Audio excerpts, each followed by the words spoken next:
السلام عليكم. امتدت يوم أمس الأصابع الخفية والأيادي القذرة التي استولت على ثورة شعبنا بعدما استولت على ثرواته وعلى مصيره وعلى حقه في الحرية والحياة الكريمة.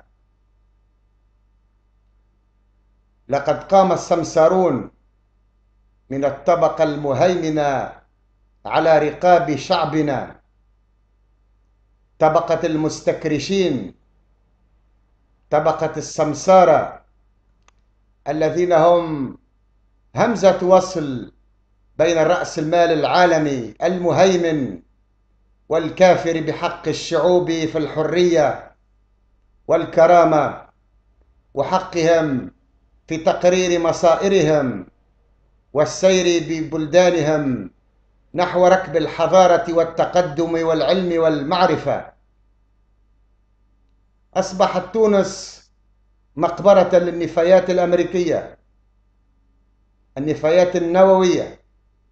أصبحت تونس قاعدة عسكرية للأمريكان وغيرهم من الصهاينة والمتصهينين الذين يسيطرون على شعبنا، ولكنهم نسوا أن هذا الشعب هو قرطاج، هو الذي دحر التتار والوندال من تونس، من فرنسيس وأسبان ورومان وغيرهم.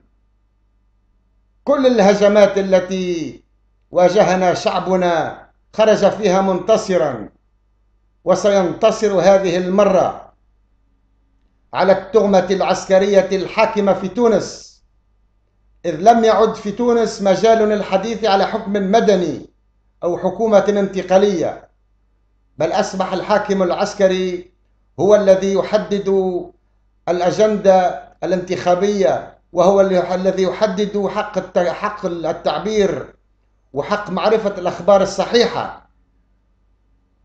امتدت يد الحاكم العسكري لتحجب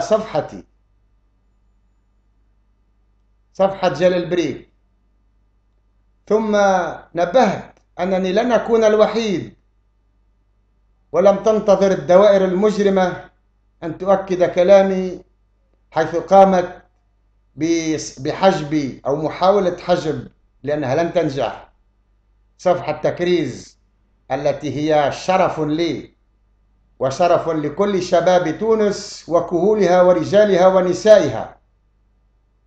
الشعب التونسي حينما تخاطبه بلغة المجرمين فهو يستجرم عليك ويقضي عليك، ولا غالب إلا الشعوب، وخاصة شعب تونس الجبار. لن نركع ولن نتراجع، وأن هذه التهمة الفاشية الحاكمة في تونس سندحرها ونطردها شر طردة الكلاب، لأنهم كلاب وربما الكلاب أشرف. تحياتي إلى شعبنا العملاق، نعم عملاق. تحياتي إلى شهدائنا الأبرار وإلى أهاليهم وأحبتهم. تحية إلى كل البلاد العربية. تحية إلى شعبنا في سوريا، في لبنان، في العراق، في فلسطين. وأن أمريكا لمندحرة لا ريب في ذلك ولا شك.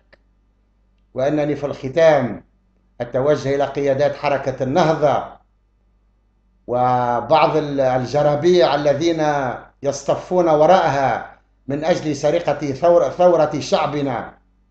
إن الخليج لن يحكم في تونس، لا هو ولا أمريكا.